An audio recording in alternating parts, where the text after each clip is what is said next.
Hey, Undisputed listeners. Before we start the show, I wanted to tell you about our brand new Fox Sports app and website, foxsports.com. Reimagined for the modern sports fan. Go ahead, download the new app right now. You don't even have to pause this episode. Every day on the new app and website, you'll see the top stories in sports, plus a rich world of written content, videos, social media, and analytics to give you a 360-degree view of the most important stories of the day. Streaming live TV has never been so easy or elegant. Every Fox Sports game, including all pregame and postgame shows, are just one click away. For the extra invested fan, we also go deep with real-time wagering lines, trending prop bets, win probability, and key player projections. Download the new Fox Sports app or visit www.foxsports.com now. Let's start the show. Welcome to the Undisputed podcast. I'm your host, Jenny Taft. This podcast is the full show from today's episode of Undisputed from start to finish. They've got a busy slate, so skip Shannon. Let's get to it. Good morning. Welcome to Undisputed. I'm Jenny Taft with Skip Bayless and Shannon Sharpe. Good morning, guys. How are we doing? Good morning, Jenny. How are you today? Feel good? Well, the NFL players have spoken. They spoke. In the top 100 for which they just voted that was revealed all the way down to the top 10, they have ranked Tom Brady ahead of Aaron Rodgers. Case closed. Game over. Sorry, Shannon Sharpe. Well, I want you to keep that same minute. Yeah. We got another topic. We got another topic. Keep that same minute. Now, by the way, neither one of those guys made it into the top 10, so I guess times are changing. Yes. Times are changing. We will get there. We will get to the Dodgers-Astros drama last night. We have so much to get to, but tomorrow the NBA is back, and that is where we begin the show. But LeBron James and Anthony Davis both sat out the Lakers' final scrimmage game ahead of tomorrow night's first game back against the Clippers. Now, AD's status remains in question tomorrow night. Frank Vogel said the All-Star is still experiencing some discomfort, and the head coach has some concern but whether AD will be ready to go. So, Shannon, big deal or no big deal here? It's a deal. Now, It's just a deal? It's a deal, but Skip, I guess consider they only have 8 games. They're 5.5 games ahead of the Clippers right now. I think what they're trying to do is to make sure it doesn't become a bigger deal. I think the thing is that AD could always go to the Kareem James Worthy route, put goggles on and go that way. There was some guy from Utah, Skip. You remember he used to have the Oakleys. They were dark tinted. I forget the name. I've been trying to think of his name, and I can't think of his name off the top of my head. How far back are you going? I'm going to 96, like 95, 96. What was the Utah. Anton Quar. Anton Quar. Yeah. Okay. You remember Yeah. His was tinted. And his were scary. And I think the thing is, Skip, I know everybody's out there. They probably bitten their tongue once. And it seems like for the next week, you bite your tongue in the exact same spot every single day. I think when you have an injury like AD, watch. He's going to probably end up wearing glasses because people going to try to, they rake it. I'm surprised more people don't wear it because people slapping at the ball and things like that and accidentally get a finger in his eye. And I think the thing for AD is that he just wants to make sure he's 100%.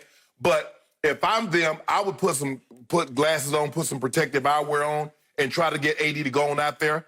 And that way, Skip, win that game. You're 6.5 games ahead with 7 games to play for all intents and purposes. But even if because there's really no thing as home court, Skip, in the bubble, basically you get to wear your home jersey. That's the advantage that you have. You get to pick whatever home jersey that you want to wear. But I just think they're going to err on the side of caution with AD. Would I be surprised he played? I'm leaning towards I'm going to be surprised, considering there's no Trez Harold. There'll be no Shamit. It doesn't seem like we know for certain there's not going to be Sweet Lou. We don't know what's going to happen to Big Zoobs, whether or not he's in or out. Pat Bev.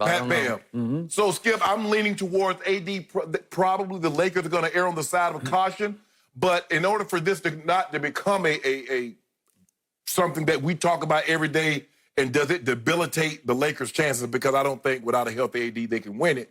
Probably just put some protective eyewear on and go out there. So I think I just heard my man Shannon Sharpe say, suck it up, AD. Get out there and save LeBron from himself. You don't want LeBron to have to go out there against even what's left of the Clippers by himself. So let me ask you a question. If Paul George is not going to play, you like the Clippers' chances? He is going to play. I know that. He's their second best Kawhi, player. I'm pretty sure, is going to play. I'm saying if their second best player does not play. Okay. That's all I'm saying. Okay, well, you should have made it Kawhi because he's the best player on the other team. You acted like Paul George was the best player on the Clippers. I said the second best player, AD, LeBron. So you tried. So in other words, you saying AD is the best player on the Lakers. Is that what you're hitting at? I can make that case, and I might in just a moment here. Okay. So I think you went on and on and on until you got to the conclusion of this is a big deal for LeBron James. Am I right about that? Skip. It is the Clippers. It is the arch rival. It is the team that lives in the basement that keeps popping his head out the door upstairs in the bright lights. It is the biggest threat to a championship that LeBron should win. It is now LeBron's championship to lose unless that team somehow figures out a way to spoil his party. Well, we're going to talk about that a little later. Okay? All right. You think they should win, but other people disagree. So here's the big picture of this to me. Here's the irony of this. Okay. Michael Carter Williams found some way, some crazy way to get even with LeBron James. Because you remember, this was the second scrimmage game, and it was so quiet in that gymnasium, because there are obviously no fans, that you can hear LeBron call out defensive assignments or signals or preps to different players out on the perimeter as the ball's being brought up court. So when Michael Carter Williams came in, and I'm no fan of Michael Carter Williams, go back and look before that draft, I said, no, no, no, no, no. He's bounced around the league, but LeBron was yelling out in the gym, you know, play him to drive. No shoot, he just drives. That's all he does. And it was a shot, but it was the truth. Yeah, it's the truth. So, and I'm not saying that Michael Carter Williams tried to get even this way, but as fate would have it, then it was Michael Carter Williams who raked AD across the eye. It was an accident. Right. I'm pretty sure it was an accident. But he got a finger into AD's eye, and AD now is in jeopardy of not being able to play, which puts LeBron in some jeopardy now, because I'm sure he's now having flashbacks to what happened, not this year, you know, have to go back a whole season ago, to what happened his first go-round with the Lakers when he started 55 games and they went 28-27 with no AD, who is not only his co-star, but is a rival for MVP. The harder I look at what AD has done in the games that we have now seen played, they're 5 months ago, but we did see those games played, I think his case is almost as strong as LeBron's, and in some ways it's even stronger than LeBron's. So is it possible, I'm just going to throw this out, that LeBron will look at Thursday night? Remember, this is going to be a massive TV audience. It is. This could be record. Right. We are on edge of seat. We haven't seen real basketball for 5 months. We finally get to see a game played that counts. It's not just a scrimmage game. It actually counts as sort of a seeding type game. They got 8 games left before the playoffs start. Correct. So will it not be maybe a record audience? Yeah, I believe so. Okay. So the point is, that's why they scheduled these two teams. what happened in the third scrimmage game? Shannon Sharpe said, I believe LeBron might play 4 quarters. But AD said, no, I can't go. It's still too dangerous to go with my eye. And whether he's going to wear protective eyewear, we don't know. Right. But now Vogel says it's in jeopardy. It's in doubt whether he will play. Right. So is it possible that LeBron, who then opted out of the third scrimmage game, will he opt out of Thursday nights? No. Are you sure he might not opt out? Are you sure he might not be haunted by what happened without AD? This is a huge game. Hold on. Do we remember what happened to AD without LeBron?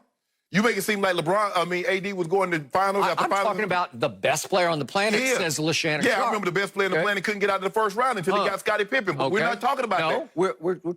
Wait a second. Did you just go there? Hold up. At the time, he was the best player on the planet. But he couldn't get out of the first round, right? Well, he was a baby at that ain't point. no baby. Yeah, he was a baby. Well, yeah, whatever. Yeah, and then all he did was get out of the first round to win 6 championships with 6 MVPs. All you can skip. The question was, all you try to do is try to take a shot all at I'm LeBron. trying to do is I'm trying to go back to what happened the first year with the Lakers when it was the all-time embarrassment. LeBron hit bottom in his career, and now he's trying to rise out. He's actually the comeback player of the year this year because he was so bad. 28-27, they missed the playoffs. And what was he left with from that year? A blooper reel. Do you remember the blooper reel? Do I need to remind you? No, you don't need to remind me. Maybe we should see it. Maybe we should see what happened just a year ago. Just look at this. LeBron, you just threw it off the backboard. There's no AD out there. LeBron, play defense. Kuzma had to shove him out to play three-point defense. There's no AD on the court right now. LeBron, you have to just go ahead and pick it up. Pick it up. It doesn't matter. Pick it up, LeBron. Just pick the ball up. Don't kick it out of bounds. And he kicked it out of bounds. There's no AD on the court. And finally, what happens here? LeBron is going against Mario Hezonja for the game winner at the Garden, and he gets blocked by Mario Hezonja, now a Portland Trailblazer, because there's no AD to kick it to. No. Yep. Whoa. Hold on. There's no AD to kick it to. Yep. Now, I remember the last game they played. LeBron James drove the ball, kicked it to AD, he missed it, and you said LeBron should have took the shot. So now... That was a long time ago. I don't even remember that. No, I swear, I don't even remember what you're talking about. You do remember what I'm talking about. But now you want to go back and show something that happened over a year ago. I know, you know the man hurt his groin. And you know what? He might have hurt his groin in between now and Thursday night because he might come down with the proverbial my groin's a little tight injury, right? You ought to stop, Skip. Well, that's what usually happens. That is what usually happens, Okay. Skip. Right, I said I would... So let's look at what happened this year. He did play 7 games without AD. Yes, what was their record? They were 5-2. Okay. But in the 2 losses at Indianapolis and then at home against Orlando, those are sort of humiliating losses because you shouldn't lose to those teams, right? Hold on. Indiana's... They got a chance, but you're better than Indiana. Sabonis You're is LeBron James. Sabonis was an all-star. Wait, did they have the Masked Singer that night? Did they have that guy? Hold on. Nope. Currently, Sabonis No has been... Victor Oladipo. Sabonis had been their best player this year. All right, I got that. The point is, that game and the Orlando game, LeBron James combined from the three-point line to go 2 for 15. And they were both close games. One was a 3-point game and Orlando was a 1-point game. So if you're 2 for 15 from 3, if you just make one more 3, maybe it's a different game, right? Okay, so I'm showing you it gets hard for LeBron without that co-star, right? Well, Skip, I mean, that's the reason why they got AD.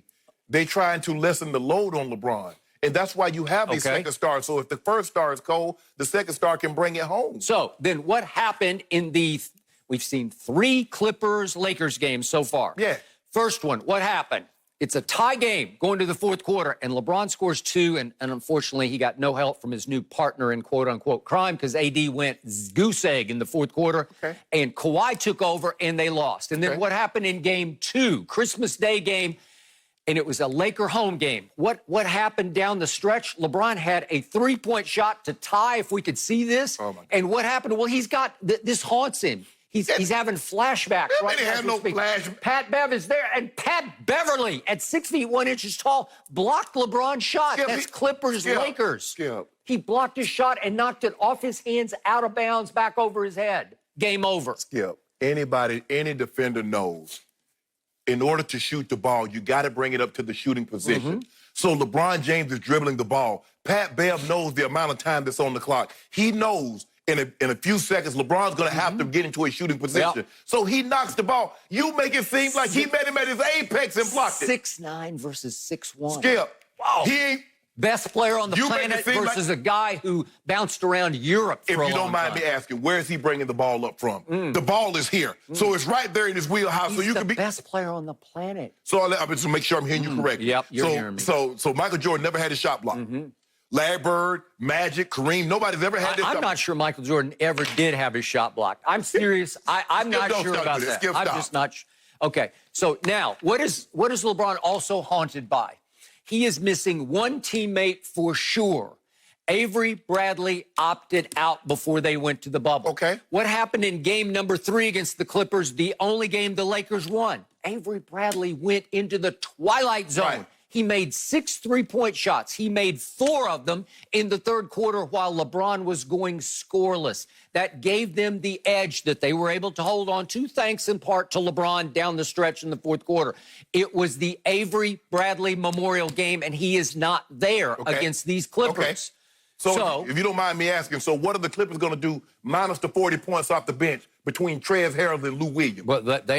Well, they're really in trouble. Now, They don't have their closer leader. Oh, wait a minute. He's out. He went to Magic City, and he hadn't come back yet, right? Hold on, wait a minute. Now, you keep telling me that sweet Lou. Lou is their closer. Yep. Lou is this, Lou. Okay.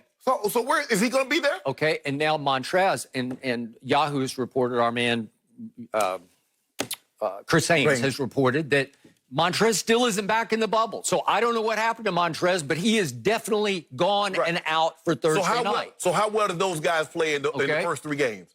Very well, right? Okay, yeah. Okay. Pat Bev is back, but it looks like he's not going to be ready because he played no scrimmage games.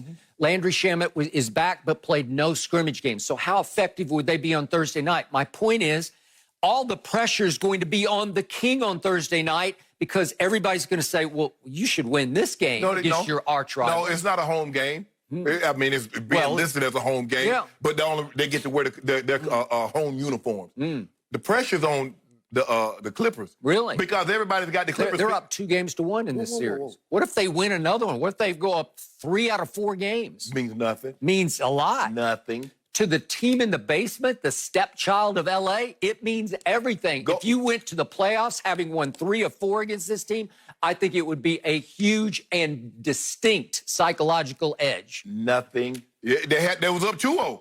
Remember? And then the last game we played, what happened? Avery Bradley. No, Avery Bradley. Well, he did too. There you go. Well, that's all he had. No, my guy did a number on your guy in the fourth quarter because you tell me does nothing else matter but the fourth quarter. And my guy went to work on your guy in the fourth quarter. This was about Anthony Davis and his eye. And somehow you turned it into about LeBron topic. But all I'm saying is this, that I believe Anthony Davis at some point in time will probably have to have protective eyewear on to make sure he doesn't get a repeat finger in the eye or a blow to the eye. So therefore he doesn't miss, because as you mentioned, okay, these are seeding games. But at some point in time, the seeding game is going to be actual playoff games. And you can miss a few of these games, but you can ill afford to miss any of those playoff games. So what's the key stat in basketball? What is the equivalent of QBR in basketball as it pertains to individual ranking? It's PER, player efficiency rating. So right here, right now, Giannis leads. James Harden is second. Anthony Davis is third in PER. Anthony Davis has always been high. He's the PER prince. He is the prince of PER. But guess who ranks ninth? LeBron James. So it's 3rd to 9th. Yeah. How valuable does that make the guy on the right on our screen, number 3? Skip, nobody. Number 3 is number 3 in PER. Look, I know AD be watching, and so I know what you're trying to do is that you're trying to cause. I'm not trying to do anything. You're trying to cause crime. We know how valuable Anthony Davis is. He's a top 5 player in the NBA. Is it possible he's going to be the defensive player of the year? That's a possibility. Is that possible? Listen, there's a possibility he might be Finals MVP. Wow. There's a possibility he might be Defensive Player of the Year. Hell, he might be MVP. Who leads this team in scoring? Who does? I think it's Anthony Davis. The last time I looked. Who leads this team in rebounding? Anthony Davis. Wow. How many times has a guy led a team in scoring for 16 consecutive years? How many times have a guy led his team in assists for 16 consecutive years? About to be 17. That's ancient history, though. We're talking about here, now, Thursday night. He understands that scoring, he has Anthony Davis. So lessen some of the load on me worrying about scoring. He doesn't try to rebound the ball nearly as much, and he's still, tied for the league in triple-doubles, or he might be leading the league in triple-doubles because he has AD, because he has JaVale, because he has Dwight Howard. But Skip. Who leads the Lakers in free throw percentage by a ton? It's Anthony Davis at 85% to LeBron's way down there at 70%. Woo. This sounds like, the more I think about it, maybe we've overlooked the real MVP. So, in other words, you're saying this is a big deal with him having this eye injury. You're saying this is a big deal. This is the welcome back game. This is the one we've been waiting for 5 months. You've been waiting for it. No, everybody has been waiting for it, and so have you until now, until you heard that it's not 2-on-1 anymore. Talk about. When has it been 2-on-1? Y'all got Paul George. He's a top 10 player. What have I called him in the past? George Paul. Okay. He's more George Paul than he's Paul George. But, hey, hold up. They got one star. They got one superstar, Kawhi. Hold on, Paul George last year finished 3rd in MVP. I mean, that's worth something. I'm glad he's a Clipper, but I can't throw him into this equation, discussion. All I'm saying is, Skip, is that all you're trying to do is trying to diminish LeBron. These games, look, sure, they would love to win this game, but at the end of the day, you told me it's about playoffs. Now, it's always been about playoffs. No, at first, you're like, the regular season doesn't mean anything until the Clippers beat the Lakers on opening night. And that was the biggest game. And then you say, well, it doesn't start till after the All-Star game until the Clippers beat the Lakers on Christmas. And then it was a big deal. Now we turn around and beat the brakes off them. Oh, that was nothing. They didn't even worry about that game. They didn't even care. The Clippers have no legacy. They have no identity. It's crucial for them to win regular season games to get ready to win playoff games. Is that why Kawhi was meeting with Paul George in the dead of night? Because of regular season game, or was it about the playoffs? Kawhi Leonard said, I don't want to play with him. I want to play against him. That's so fine. He's there by himself, maybe. So he didn't want to play with LeBron because of the regular season game, or he realized that if I could go against LeBron and win the championships, that would have more significant meaning than me winning championships with LeBron? Kawhi Leonard wants to become the first player ever to win 3 Finals MVPs for 3 different teams. And he's got a shot. Oh, so LeBron doesn't have a shot at that. Well, he's got a shot. Okay. I mean, he should have the odds-on shot. He should be the favorite. But I'm starting to wonder, will he opt out on Thursday night also? It's been opt-out time. Maybe he'll opt out at least for a game. Then they got Toronto. Then they got Utah. Then they got Oklahoma City. And he might just say, well, I'll wait until my man is ready to go. And when he's ready to go, I'll come back. Jenny, back to your original question. Frank Vogel said that AD is experiencing some discomfort in his eye. And there might be a little blurred vision, but he didn't want to go into great detail. He didn't even know if he should be talking about it because this is medical. And therefore, he should not have to divulge too much into that. But with all that being said, there's a chance because I remember LeBron got hit in the nose. He had to wear a mask. Kyrie had to wear a mask. Normally, guys, when they have an injury, a facial type injury, they normally wear a mask or they wear protective eyewear. This might be a very similar situation in which Anthony Davis at some point wears protective eyewear to make sure he doesn't re-injure that eye. All this other stuff about who's more important was not the question. All this about a blooper reel about LeBron last year was not important. Do you want to see it again? We're talking about Anthony Davis and the potential, will he play on Thursday night? Yeah. Vogel brought it up because Vogel has doubts. The media asked him a question about it. Yeah. You talking about he just brought it up like he just volunteered. Shannon Sharpe just told me you're leaning toward he probably won't play. Right. That puts LeBron in the crosshairs. That puts him on the hottest seat in the sport because all of a sudden he's up against a team that looks like it's mutinied against Doc Rivers. Well, that's what it looks like. They haven't been in the bubble. What they got? Hold on. You told me it didn't matter. As long as Kawhi was there, that's all that mattered. Okay, but the point is they've gone south on Doc Rivers from Magic Kingdom to Magic City. Yeah. You know it and I know it. Both of them produce magic. Great shows. Okay. Yeah, great shows. So the point is that all of a sudden LeBron's looking at everybody's going to expect LeBron to make another MVP statement on Thursday night against a team that has been decimated. Right. That is fractured. Right. That has at least minor mutiny on Doc Rivers. And all of a sudden, he doesn't have the truth with him. The truth is number 3. Okay. So I'm just wondering if LeBron will say, my groin's a little tight. No. LeBron is not a little tight. LeBron is not going to opt out. LeBron James plays. Remember, Skip, he was one of the first ones that says, look, whatever we need to do to play, I'm willing to do that. Yep. So he was one of the first ones. So LeBron James is a basketball player, and what does he do? He plays basketball. Oh, does he? Right. Well, did he play in scrimmage number 3? Nope. Oh, my God. Skip, it's a scrimmage. Well, you told me he's going to play 4 quarters. Hold on. Tom Brady, playing 21 years. Do you believe Tom Brady was going to play in some preseason games? Why not? With his new team, you better believe he would have. No, he wasn't going to play. But play a snap. 2 years ago, Belichick was playing him 3 quarters of preseason because games. he wanted the fans to see him because he's going to get him up out of there. Oh, really? So he wanted the fans to see. No, I think he wanted him to get banged up. Now, stop. You know what, Skip? Where you going with these conspiracy theories? Sabotage. Yep. You sound just like that. You sound like that doctor with the demons, with the witchcraft and all kind of. Don't go there. Do not go there. I feel like the word sabotage gets Yeah, brought up a he's lot not of this sabotaging. stuff. Something. It's a new word we're using. No mercy. And I won't back down. 100 all the way down through 11 has been revealed for the NFL's top 100 players list as voted on by the players. And while Dak Prescott slid in at 46, Carson Wentz appears to have been left off the list entirely. Shannon, tell us how wrong this is. Well, there's no way he should have been left off, Skip. No matter what you think. I'm not saying he should have been a top 20 guy, but there's no way you can have a guy that leads a team to the playoff at the quarterback position and his three top receivers, Deshaun Jackson missed 13 games, Alshon misses 6 games, Nelson Aguilar misses 5 games. His top right offensive lineman, Lane Johnson, one of them, missed 4 games. And you can't say they made the playoffs any other way in saying that Carson Wentz played out of his mind, especially down the stretch.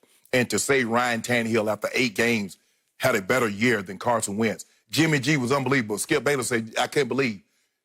Skip Bayless tells me that Jimmy G cost the 49ers a Super Bowl. Well, I think a lot of people say that. I didn't say that. I don't know about a lot of people. Do you disagree with that? I'm just making my point for my Was it 3 for 11 in the fourth quarter for like 13 yards? He was terrible in the fourth quarter. Hold on. Dak Prescott, 46.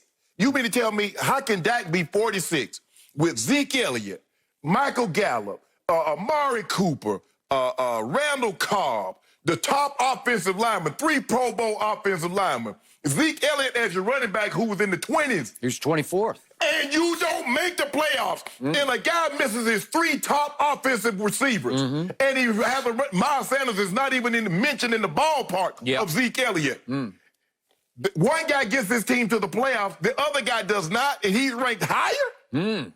Look, he's ranked way higher. No, it's Skip. Look, I'm not saying that he should have been top 10, top 20. And look, I'm just saying there's not 100 players in the NFL currently, I believe, that are better than Carson Wentz.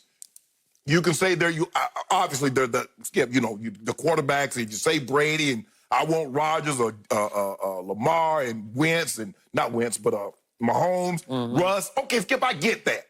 But when I start looking at Cousins, and I look at Jimmy G, and I look at Josh Allen, and I look at Ryan Tannehill, I look at Callis, no way. No way, Skip. But you know what, Skip? I've learned to accept it. That when you vote, when people vote, Skip, you got to be willing to accept the outcome. I disagree vehemently that there are 100 players in the NFL currently better than Wentz. But they've spoken. And that's what Skip told me. The players have spoken. Carson Wentz did not make the top 100. I want that energy. Dak Prescott, 46. I want that energy. Hold on. It's coming up, Jenny. It's coming up. Let's see. It's coming up in about 3 more segments. Yeah, okay. Okay, we have 2 big issues operating here, and I will address them in order. Okay. I have told you from the start of this list, from the start of this show, it doesn't work not to include every starting quarterback in the top 100. If you start for an NFL team just by virtue of the value of your position, quarterback, you're going to rank in the top 100 players in the National Football League. I'm sorry, you just are. So let's forget for the moment about Carson Wentz didn't make the top 100. Do you realize here's some other quarterbacks who did not make the top 100? Ben Roethlisberger. I get it, he didn't play, but he's still afloat. He's still a member of the National Football League. I'm pretty sure he's going to play this year. So he is eligible for this list, and he did not make it. No, seriously? No, he should have made it. How about Baker Mayfield? He was the toast of the town. Hell no. Baker Mayfield a year ago was it. He was the it quarterback, right? And this year, and the pre-2019, you cannot tell me he's not one of the top 100 players. He was not, Skip. How about Phillip Rivers? He's long in the tooth, but Indy loves him, and Indy banked a bunch of money on him, and they're betting their whole season on Phillip Rivers, right? Right. Not in the top 100? Seriously? How about Matt Ryan, a guy you love from your old hometown, from Atlanta, right? Yes. MVP in 2016. And he didn't make the top 100, and he actually had a pretty good year last year, right? Not in the top 100. How about Matt Stafford? I know hurt also, but a lot of people pegged him to be the comeback player of the year. Yes. He's still playing. He's still eligible for this list. He didn't make the top 100. Derek Carr, Jared Goff, Teddy Bridgewater. I could go on. All these quarterbacks who play the most special position in your game, in your sport, didn't make the top 100. Right. So we know the quarterbacks who did make the top 100. Like, it's a joke to me. I already told you Kyler Murray is 90th, which is absurd. But then we start going down to 87, Josh Allen, then Tannehill, then Kirk Cousins, then Dak, then Jimmy G, then Deshaun, then Aaron Rodgers, Tom Brady up at 14, Drew Brees at 12. So the big three, Aaron Rodgers, Tom Brady, Drew Brees, all within the top 10. Didn't even make the top 10. So times are a-changing, as we're talking about. And we know for sure that Mahomes and Russ and Lamar made the top 10. We're just not sure about the order, but I'm going to get, I don't know, maybe Aaron Donald's going to be number one again, and I'll go out of my mind. But it's probably going to be Patrick Mahomes, I'm going to guess. But the point is, so here's what we do know about the top 100. We know that there are 13 quarterbacks in the top 100. So that means that at very best, your guy Carson Wentz would be ranked 14th. But do you think that the votes had him ranked higher than Big Ben? I doubt it. Or Matt Ryan? I doubt it. Or I'm not even sure he would rank above Baker, but he might have. Well, Skip, I mean, I'm surprised. I didn't know Matt Ryan. I thought he would be in the 60s or something. I just started watching it lately because I'm just like, I'm looking at some of these names. I'm like, wow. I just wish it would have been like, we could have voted on something like this. Okay. And been interested to see, Skip, how people would have voted. Okay, well, I got it. So I'm just going to guess that there might have been 5 of these did not make the top 100 quarterbacks who got more votes than Carson Wentz did. So that would rank him about 20th overall. But Skip, because remember, just in 2018, he was third. He was third. Third on the list. On the list. Yeah. And he went from third to 96 in 1 year. Okay. And so he goes, so basically, so I guess we shouldn't be surprised, Skip. Now that you think about it, last year he was 96th. And he drops off the list. So, I mean, he didn't have before spots. Now we get to issue number 2. Yes. Carson Wentz. I have told you from the start of this show, I've never been quite sold on your guy, walk it to him. Yes. Never been quite sure of him under fire. Poise begins to wane a little bit deer in headlights. Accuracy tends to come and then go. What did he show you last year in the Okay, I'm glad you brought that up because you said that he, what was your thing? He played out of his mind down the stretch. Okay, here's what he did down the stretch. He got to play the New York Football Giants twice. Well, listen to me. The first game and the last game of those 4 Giants, they went 4-12. The second game in that stretch was at Washington. They finished 3-13. The third game in that stretch was my Cowboys, who wound up 8-8 and had an abysmal down the stretch. Abysmal. Is that his fault? No, but you play whoever you play, but you're playing a bunch of garbage. If you don't mind me asking, Skip, how many times did the Cowboys play the Giants in 2019? You know, I think I was in the middle of making. Okay, you're right. You're making a good point. Thank you very much. So here are the QBRs of the guy who was playing out of his mind against the garbage left over in the NFC remember least. The garbage. Okay? Against the Giants in the first game, he had a QBR of 32 on a scale of 0 to 100. Then he had a good game at Washington because they had a big late comeback in that game against a really bad team, and he had a 72. But against Dallas, he didn't play very well, and Dak played worse, and he had a 64. That's scale of 0 to 100. And then at Giants, he stunk it up, and they managed to pull away late, and he had a 40 QBR. That's an average QBR in those 4 garbage games of 52, which is right in the middle of scale of 0 to 100. So QBR says he played average, and you said he played out of his mind in those last 4 games. Okay, if you don't mind me. Average. Okay. You said Washington and the Giants are garbage. If you don't mind me asking, can you tell the people at home how many times the Cowboys played the garbage Giants in 2019? They played them twice, and they played Washington twice, and they played Philly twice. And they beat the feathers off the Eagles the first time, and then Dak got his shoulder banged up, and he couldn't make a throw. I thought I was in the middle of making a point. Yes, thank you. I thought I was in the middle of making a point. Thank you. I really appreciate that. So in other words, garbage Giants, garbage Washington, your Cowboys played those teams twice, so did the Eagles. But when all the marbles, so basically the whole NFC East, Skip Bayless was trying to tell the people at home, was a garbage division. So so somebody's got to win this trash division, right? So all the trash is in the middle of the table. All the teams. So Philly and the Cowboys, winner takes all. Your guy Dak. I kept saying, how are my Cowboys still alive? They kept losing their way into a deciding game. What? Hold on, time out. You had a 3-game lead. Yeah. And you're talking about how is your guy still alive. You had a lead. Yeah. With 5 games to go, you had a 3-game lead. And you got the brakes beat off you. So I'm just trying to figure out how can your guy, with all that talent, was Amari Cooper on that list?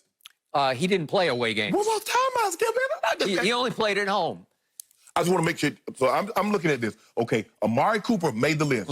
You had 2 offensive linemen make the list. Yep. You had a running back to make the list. Your quarterback made the list. Okay, and your point is? And you didn't make the playoffs. My guy had nobody but Jason Kelsey on the offensive side of football that made the list, and his team got into football. Tell me how, if he is not a top 100 player. And you told me that my quarterback, who went 8-8 and missed the Pro Bowl last year, and missed the playoffs, obviously, deserved $42 million a year. What? Skip. What? I don't get it. Skip, that's a different argument. That's a different argument. Yeah, with a different sort of motivation behind it. You want to wreck my salary cap, right? So here's what I know about Carson Wentz. His playoff stats, I'm going to give you the total playoff stats of a guy who missed the top 100 because he should have missed the top 100. His playoff stats in total over 4 years in this league, he is 1 of 4 for a grand total of 3 yards. That's all he has to his name in the playoffs. Yeah. 1 of 4 for 3 yards. You saw Jadeveon Clowney, spirit of man in the back of the head. You saw that. You came out here that Monday and said he should have been flagged for that play. My quarterback would have stood up to that hit. Hold on. My quarterback does not get hurt. You just mentioned. Most durable quarterback in the league is Dak Prescott. You just told the people at home that your quarterback made excuses for your quarterback losing down the stretch because he's playing with a banged up arm. Well, So- just that game, just the Philly game, at Philly, banged up arm. Oh. Didn't practice all week. Was it banged up against Washington? Missed Tavon Austin. Cold, just flat out So, missed if him. you don't mind me asking, so what was his arm like against New England? What was his arm like against the Saints? What was his arm like against Minnesota? You gave him Fs for all those games, and then you said $42 million a year. That's a different argument. See, there you go, Skip. Yep. See, I see what you're trying to do. Okay, the players know that on Carson Wentz's watch, Nick Foles won Super Bowl MVP. That's all you need to know. Nick Foles, who busted in Jacksonville, won Super Bowl MVP with the same talent that Carson Wentz was struggling with. Even the alley cat will find a whole chicken in the trash every once in a while. Okay. It was just the same Nick Foles that didn't succeed the first time around in Philly. And then he went to where? The Rams, and didn't have success. And then he was a backup in Kansas City. So let's not pretend that Nick Foles has enjoyed success every location that he's been at, because he's had success once. Well, he had the first time he went 27 touchdowns, 2 interceptions, made the Pro Bowl. Yep. And then guess what? That went away. And then he came back and had the greatest 2-game stretch in playoff history, Skip. I believe that championship game and that Super Bowl I'll buy that. might be the greatest 2 games that we've seen a quarterback play. Yep. And it's not, and normally we don't see a quarterback like a Nick Foles. Now, if Brady or Manning or Elway had type games like that, we were like, oh, wow, we expect that. But nobody expected that from him. With that being said, all I'm saying is, Skip, if you take away a team's top 3 offensive receivers and his offensive line is banged up and they don't have a running game, and somehow you can make... Imagine if you took Derrick Henry away from Ryan Tannehill and his 3 top offensive receivers. You think Tennessee making the playoffs? Hell no. So, Philadelphia management and coaching staff was so sold on Carson Wentz's heroic stretch run last year that they drafted Jalen Hurts in the 2nd round. And I don't believe they drafted him to keep him in mothballs or to use him for 2 or 3 plays a game. I told you the day after, or the Monday after they drafted Jalen Hurts, I said he will prove in the long run to be better than Carson Wentz as the starting quarterback for the Philadelphia Eagles. And I believe that Howie Roseman, the GM, in his heart of hearts, thinks the same thing. They are not sold on Carson Wentz, or they wouldn't have spent a 2nd-round draft pick on a quarterback last year who finished 2nd in the Heisman and who lifted Oklahoma all the way up into the playoffs, mostly by himself. Well, I've been trying to find somebody that wasn't sold on me and give me $108 million. Damn. I can't find nobody that's not sold on me and give me that. Jared Goff got that same money, and he didn't miss. He missed the top. Jared Goff didn't get his team in the playoffs. So imagine if Jared Goff missed Cooper Kupp, who's on the team? What's the Brandon Cooks? If he missed him, Robert Woods, all three of those guys are out, and Todd Gurley. Carson Wentz backed his team into the playoffs. He backed them in. Hold on. He did. Beep, beep, beep, beep. We're backing up. Hold on. Look out behind us. Do they put that feature on cars for a reason? It doesn't matter. It's no good. Can your car get from point A to point B in reverse? So he got there, right? He got to the playoffs. And then he backed right out of the playoffs after like 4 throws. He threw 4 balls and he missed 3 of them. Completed 1 for 3 yards, and that's his playoff resume. And the NFL player said, sorry. Skip Bayless, you've been around the NFL for 40 years, and you heard the coaches and players say, by hook or crook, all we want to do is do what, Skip? Make the playoffs, and then anything can happen because it's one game. Now, all of a sudden, my guy, walking to him, he got him in the playoffs, and you want to minimize that. The NFC East last year should have been disqualified from having a playoff slot. There you just go. disqualify him. Just say, close it down for repairs, because it was pathetic. Would you by have the end felt of the that year. way if the Cowboys had won that division? Well, they didn't. Exactly.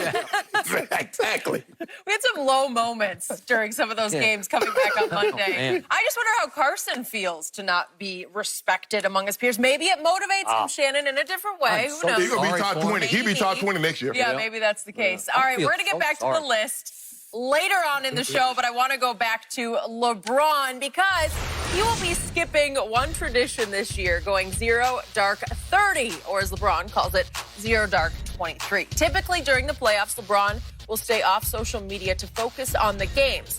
But the hectic year that is 2020, LeBron said he will not be turning his phone off during this run. He said he has to check in with his family every day, but assured fans he will still be ready to go. So, Shannon, what do you make of this new policy? Well, because it's very unique. He's not going to have Savannah laying next to him. He's not going to be in the same home as his kids to be able to see them every single day. So this is very unique, and so he has to take a very different approach. Skip, I think the thing is for LeBron is that while does LeBron watch television? Sure, he watches television. I don't believe he goes completely. He watches no television. He doesn't hear anything. But I just don't believe he's as engaging on the social media aspect. I'm sure he talks to his mom on the phone. I don't know if he talks to, maybe D-Wade or Melo or whomever he's close to. I don't know if he goes outside of that parameter and talk on the phone, Skip. But I believe that being in Orlando, having a family in California, you got a teenage son, and you got young kids that they want to talk and to see, and FaceTime is a great feature. So he wants to be a part of that. He just can't go 3 months and say, well, okay, guys, I'm going to the wilderness. I'm going to the wilderness like the Rocky movie, Skip. Remember Rocky with the train for Drago? He went to Russia. He cut off all communication with the family. Well, LeBron can't do that. But I'm not worried about it because, LeBron's flipped that switch. Playoffs, 2018, 34-99. Could I interest you in that, Skip? In 2017, 33-10-8. Could I interest you in that, Skip? And the year, you know what happened the year before? Wait, what happened in 2018? He lost. He said he shifted into playoff mode. Remember late in the year, and then what happened? That was 2019. That was 2018 going to 2019. Skip, it didn't happen. It didn't happen. See, there you go, Brady. We're talking about right. Jenny asked a simple question. What do I make of LeBron not going 0 dark 30 or not, distance himself, all that? We understand that this is a very unique situation. LeBron James is in Lake Buena Vista, Orlando. He's at the Magic Kingdom. And so, in other words, his family is not there. LeBron cannot do just go 0 dark 30 and have no communication with his family. That's what he's saying, Skip. But do I believe it's going to impact the way LeBron James plays? No, and neither do you. I expect a virtuoso. Yeah. If he has his co-star, he might. Yeah. Okay, are you finished? I'm done. Okay. I am sorry, Mr. Sharpe, but for me, 0 dark 30/23 has 0 credibility. Why? I am about to shoot lots of holes in 0 dark 30. And for those who don't remember, 0 dark 30 was actually a movie that came out in 2012 featuring Jessica Chastain and Jason Clarke. They actually emerged in that movie. It was sort of their coming out party for both of them.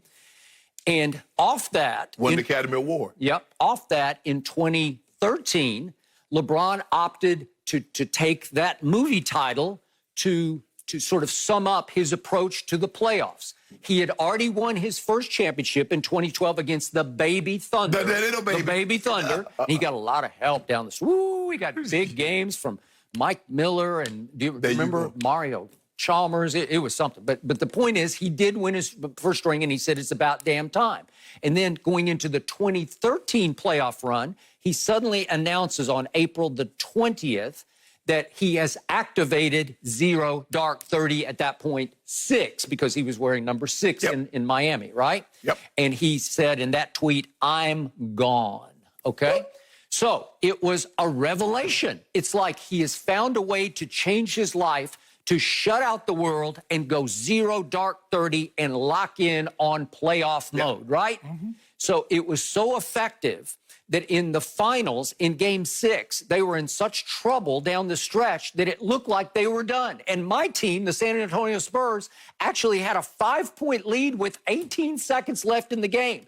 And down the stretch of that game, 0 dark 30, the revelation, the life-changing experience of LeBron James was so effective that he created 3 unforced error turnovers down the stretch, 2 of them in the final minute, and set himself up to be the literal GOAT of the game, as in lowercase GOAT, as in the blame of the game. He was going to deserve the most blame because he took and missed the 3 to tie the game, and we know what happened after that.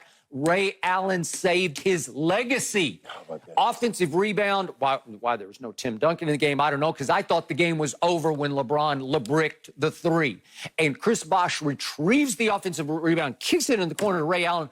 Boom, swish, just as clean. It was the greatest clutch shot I've ever seen in my life. No question about it. And it forced overtime. And LeBron was great in overtime against a team that got shot in the heart. Was LeBron? He was great in Game 7 against a team that could not get up off the mat. Was LeBron great in the fourth quarter of Game 6? He had his moments until it got tight down the stretch, and then he was lousy LeBron. Skip, we always talk about what we like to provide people at home is context. You never tell the people that the Spurs had a 10-point lead going into the fourth quarter. That LeBron James almost... I just told them they had a 5-point lead with 18 seconds left, and they gagged it. Because they could have been even, or the Heat could have had a lead. But the fact of the matter is, LeBron James almost outscored the San Antonio Spurs by himself. Okay. So the point is, 0 dark 30 is such a legendary concept for LeBron James. He has discovered, eureka, I found how to do this. Under 0 dark 30, he is 2-4 in the finals, and he should be 1-5 if not for Ray Allen saving his legacy. So it works so well to shut out the world that he's 2-4 in the finals since then. Hold on, time out, Skip. But think about this. I mean, he's 34-9-9. They lose. He's 33-10-9, and they lose. You make it seem like he's averaging 14, 5, and 6. Look at the numbers that he's putting up. Well, Skip, the man averaged a triple-double. Skip, you remember? He averaged a triple-double and lost the finals. A 30-point triple-double, and he lost the finals. He was horrible in 2014 against my Spurs in games 3, 4, and 5. Skip, he was horrible. You know what he was, Skip? I give you that. Yeah. He just averaged 28, 8, and 7, and he was terrible. He was definitely terrible in games 28, 3 and 8, and 4. 7. Now let's get to today. So all of a sudden, LeBron now announces no more 0 dark 30. I'm not going to power down my phone. So I'm having a hard time understanding how the new policy is any different from the old policy. And you hinted at this in your opening answer, because just because LeBron keeps his phone on, does that mean that Undisputed is just going to start looping on his phone, even though he just can't stop it, right? Like he keeps looking at his phone because it's still on, and there's that bleeping Skip Bayless spewing negativity, and it's going to mess up his mind. Yes. Wait a second. He has to actually hit the phone to go on to Undisputed. He has to say, I'm going to click on Undisputed, or I'm going to click on this website or that website. Well, he might not be on social media at all. Okay, well, my point is, it's the same policy as always. Do you really believe in your heart of hearts that in the old days of 0 dark 30 back to Miami, did he go on the road and keep his phone off on the road? No, he kept his phone on just in case Savannah needed him. Oh, Skip, but see, there you go. I believe 0 dark 30 is more geared towards social media. Okay. Yeah, because he got to be. But he has to be able to get in touch with Savannah. Has to be able to get in touch with it with a moment's notice. Yeah, but he talked about I'm not going to power off my phone, as if he goes into Rockyville, you know, where he's just saying, I've gone to. It might be a situation he got security and they get it, and Savannah calls security and say, I need to get LeBron. Well, there's got to be some way for her to get in touch on the road, or even when he goes to the home arena. Right? Yeah. Okay, but he was selling it yesterday as, I've got to be able to be in constant communication with my mom and with my wife and with my kids. Right. Well, yes, but you always were. And yet the gullible masses out there, led by you, the blind witnesses, they're all saying, look at LeBron. Is he not something? He is the father of the year. He's the husband of the year. He's the son of the year, because he's not going to go 0 dark 30 during the pandemic. He wants his wife and mom to be able to get in touch with him. They could always get in touch with him. They're mutually exclusive. You don't, just because you keep your phone on doesn't mean that you have to allow the negativity to enter your psyche. You take everything to the umpteenth degree. No, I'm just dealing with the reality of it. Yeah. LeBron is the greatest myth maker in the history of sports, and it's image is everything, and he is the greatest image maker ever. And I'm in awe of it, but people swallow this baloney. They swallow it whole. And when someone tells me they're going on a fast, I don't automatically assume they're eating honey and locusts. That's what you do. You automatically assume they're going to the umpteenth degree. You automatically assume all the TVs are turned facing the wall. Well, I assume if you say you're fasting, you're not putting anything in your mouth except liquid. No, Skip. Water. Oh my goodness, I can't with you. No, well, seriously, he was selling this. I've been fasting. People were buying this yesterday. I've been on that yak for about 2 months straight. That's all when I was in quarantine, it first started. Number yak. I'm just telling you, they're mutually exclusive. You can actually be 0 dark 30 and keep your phone on. You can keep it powered on. Well, maybe he couldn't. Huh? Skip, you like to work out. You like to eat, celery and broccoli and. I'm high protein. Oh, okay. But I do love my broccoli. But that's the thing, though, Skip. I believe there are a lot of doctors that tell you, Mr. Bayless, you can get the same nutritional if you broaden your horizon and eat different types of protein. But Skip Bayless believes that this is the best thing for Skip Bayless. LeBron James believed saying going 0 dark 30 was the best thing for him. But now he's in a different locale. He's not next to Savannah, and his mom is not close by, and his kids aren't close by. So he's saying, I can't do that. So now he's subjected his psyche to all the internet and TV negativity because he's not 0 dark 30. Is that what you're telling me? Well, he's probably not. He's not going to be on he's not going to be on social media. I'm going to call baloney. He's not going to be on social media. He's not going to be on social media. Okay. He's giving me a special number to get in contact with him if I were to need something in case of emergency. Yes. Really? Oh, that's interesting. Well, tell him I said hi. No, I ain't telling him nothing. Tell him I say hey for real, though. I don't care about Skip. I would like to definitely say hello. No mercy. After an offseason in Cabo, Ezekiel Elliott dropped 6 spots from last year and landed at number 24 in the NFL Top 100 list that's voted on by the players. While Zeke slid a few spots down, Dak Prescott landed himself at 46 overall on the list, which was a jump considering he missed the cut the previous 2 seasons. So, Shannon, how much better is Zeke than Dak? Well, Skip, I believe the players view Zeke as a top 5 player at his position, and they don't quite view Dak as that yet. Skip, remember after their rookie season, Zeke was voted 7th overall. Dak was 14th. That's really the closest they've been.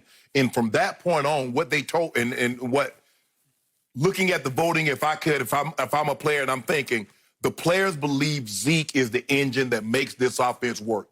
And you say Zeke fell out, dropped 6 spots. Well, he went from 18th last year to 24th. And it says, well, see, that's why they missed the playoffs.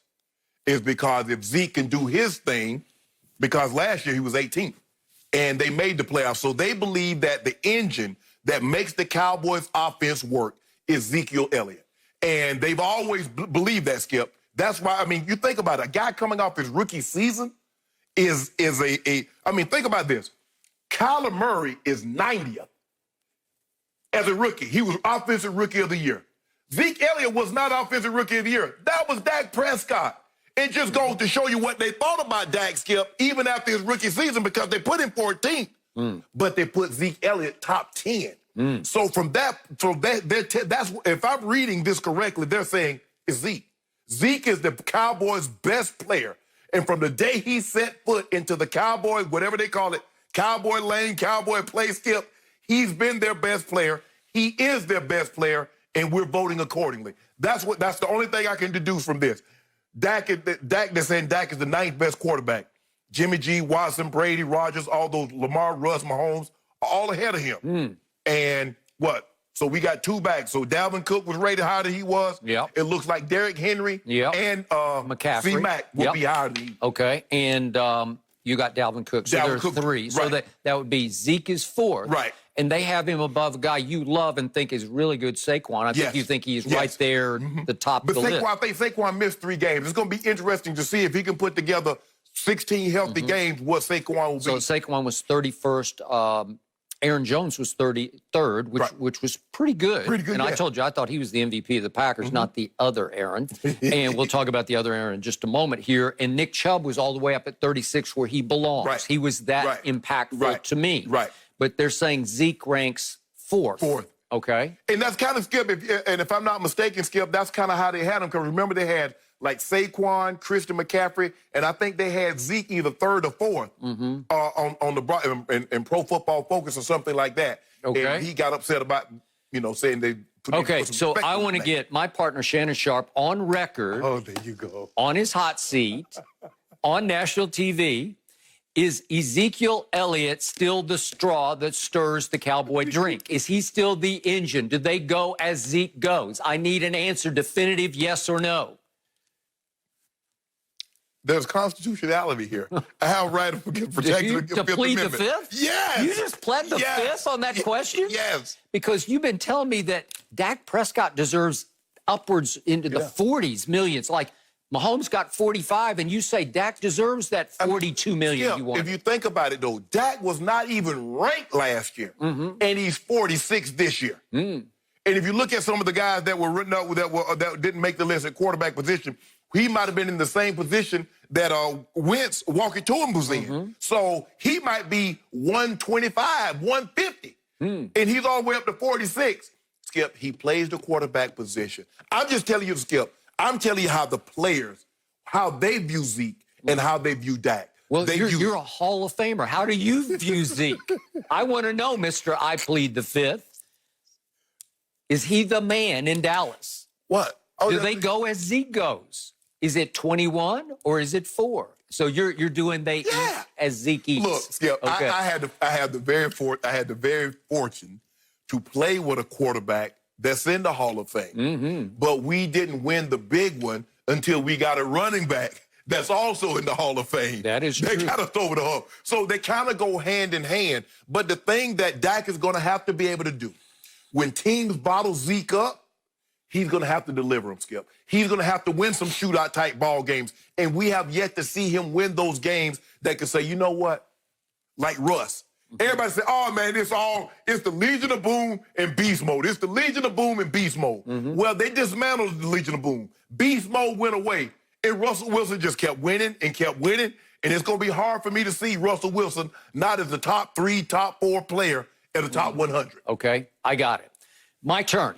So I want everybody to understand that Ezekiel Elliott was ranked by the players' vote almost twice as high as Dak Prescott. Correct. And Dak didn't even make the top 100 the last 2 years. Right. He vaulted all the way to 46. Correct. And still, Zeke is all the way up at 24th. Right. So it's almost twice as high. And you believe Zeke had a down year. I'm going to detail that in just a moment.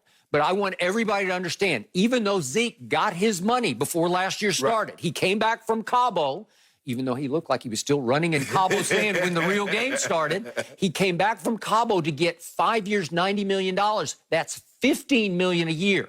Dak was forced to take the franchise tag, which is $31.4 million. Correct. So Dak Prescott makes more than twice as much annual money than Zeke makes. Correct. $15 million all the way up to $31.4 under the tag for Dak Prescott. Now, to my point, This is always hard on me because it's like, I don't have kids, you do have kids, but it's like picking who's your favorite kid. Well, I feel like they're my children almost. And I still have Zeke's picture on my nightstand. But I have told you from the inception of this show, September the 6th of 2016, that Dak, by virtue of his position and his leadership abilities and just his intangibles, that he is more valuable than Ezekiel Elliott. And I stand by that to this moment. It is foolish to me to say that Dak is 46th and Zeke is 24th because 4 is so much more valuable in so many ways than number 21 is. Right. So let me count those ways because last year, Zeke came back and didn't look like Zeke anymore. And I'm expecting top-paid running back production. Right. And I didn't get it. And I think Jerry Jones wound up disappointed that he didn't get the bang for his buck that he thought he would get coming out of August into September. Okay, so let's look at yards per game over the 4 years. I told you, it's horrifying to me. He's been in decline. Right. He averaged as a rookie 109 a game, then it was down to 98, then down to 96. Still not terrible drop-off. But then last year it went down to 85. Right. And last year, he wound up 4th in rushing after he had dominated this league for 3 years in yards per game rushing, leading the league in the least yards per game. Correct. Last year, he was 6th in the league in yards after contact. So he wasn't running through tackles the way he used to run through them. He was 21st in yards per rush. So he was getting a whole bunch of carries and going nowhere slowly. And he was tied for 23rd in 20-plus yard, like big play. Right. Breakaway plays. He had only 4 of those last year, which tied for 23rd. Now we get to the most horrifying stat of all. First down rushes. On first down, he got the 2nd most carries in the whole NFL. His yards per rush on first down, 19th. Right. Do the math. 2nd most carries, 19th in yards per gain on first down. What? That means it's going to be 2nd and 11, 2nd and 12, 2nd and 9, 2nd and 10. Dak is behind the chains, having to throw in predictable down, tough distance, and that's why they began to struggle through the year because Zeke wasn't Zeke. Pro Football Focus at the end of the year ranked him the 10th best running back in the league. Well, that's not 5 years, $90 million worth of production. Right. Dak did not have a great year either, especially after the first 3 games. But Skip, you look at Zeke and you said, okay, his first year he was 109 and then he went to 96 and so forth and so on. But you also see the transformation of the offense. Yeah. You see they have allowed Dak Prescott more ownership of this offense, and his numbers have gradually increased every single year. Hence, he was almost at 5,000 yards passing. Okay. Now, here's where I really take issue with the players who voted, because players know who can play, who can ball. What happened Thursday night at Chicago, second quarter? It's a 10-7 game. Chicago 10-7 at that point. Zeke breaks away for a 31-yarder, which was his 2nd longest run of the year. Then he goes for 4 yards, and then he goes for 2 yards, and it's like, take it home. Right. We're going to give you the Eric Dickerson treatment here. Right. Just take it home. And what does he do on 3rd and 4? He waved. I think we can see this right here. Here's the run. And then he waves out of the game. I'm gassed, Coach. I need a blow. Could you help me out here? I'm out. Flips the ball to the ref. I'm done. Okay, that moment alone should have disqualified him from being ranked 24th on this list. Is that not a rule you can't break? That's like a cardinal rule, like an unwritten rule. What they're telling you, Skip, is that Dak might not have even made it had he not had that guy. They believe Dak's success is tied to Zeke more than Zeke's success is tied to Dak. And I completely disagree. Okay. I think it's the other way around. Okay, but I'm just telling you I'm telling you as a player and seeing how they voted, I believe that's what they're saying. They believe that Dak Prescott's success is more tied to Zeke than Zeke is tied to Dak. All I hope is that that Zeke lives up to being the 24th best player in the league this year. If he can justify that lofty position, we'll be good. If you don't mind me asking, Skip, where is $34.1 million? Where is that on the quarterback scale? Is that top 5, top 6? I'm not sure. Okay, well, that should give y'all top 6 money. Yeah. Y'all don't think y'all don't want to give me top 1 money? I can't give y'all top 1 performance. I actually think 31.4 is pretty high. That ain't high. Yeah, it is. I think it's top for 1 5. year? Yeah, for 1 year. No, he said I want multiple. He said I know what he wanted. He wanted Mahomes. No mercy. The Patriots will be without 2 big names on the defensive side of the ball this season. 2-time Pro Bowl linebacker Dont'a Hightower and starting defensive back Patrick Chung have both decided to opt out of the 2020 season. There are now 6 Patriot players who are opting out this season. So, Shannon, I start with you. How do you explain this? Well, I think the thing is, Skip, is that when you look at it, you have to look at it. There's still a lot of unknowns with this virus, Skip. We know what it does to the elderly. We know that there are people that as young as, I think there was a 9-year-old, if I'm not mistaken, Skip, that passed yesterday in Florida, died from this virus. We don't know. We do know that it has some long-term effects on the internal organs, kidneys, hearts, lungs, and things of that nature. But what we don't know is the effect that it have on infants. And it seems to me that, and like I said, I don't know these situations, but I do know Dont'a Hightower. He said he just had a small child. Dont'a Hightower says, my infant is not going to be the case study. I cannot run the risk of getting this virus and coming home with and having an infant child in the home and possibly passing it along. I don't know Patrick Chung's, I don't know the other guy's situation, but it seems to me that guys are saying, you know what? There are certain things to me, I'm doing this for my family. Well, if I'm potentially putting my family in harm's way, Skip, what service am I providing them? And so, guys, Dont'a Hightower stands to make $8 million. A guy says, you know what? My family is more important to me than $8 million. All Dont'a Hightower's life, he's tried to do, he went to the University of Alabama, first-round draft pick, Skip. I want to make a better situation for my family. And he says, you know what? Playing football might not be the best thing that I can do for my family currently. There's still a lot that I don't know and they don't know about this virus. And I'm not willing to put my family in harm's way. Now, I don't believe, Skip, that you're going to see wholesale more. I mean, they have 6 guys that opted out. No other team has more than 2.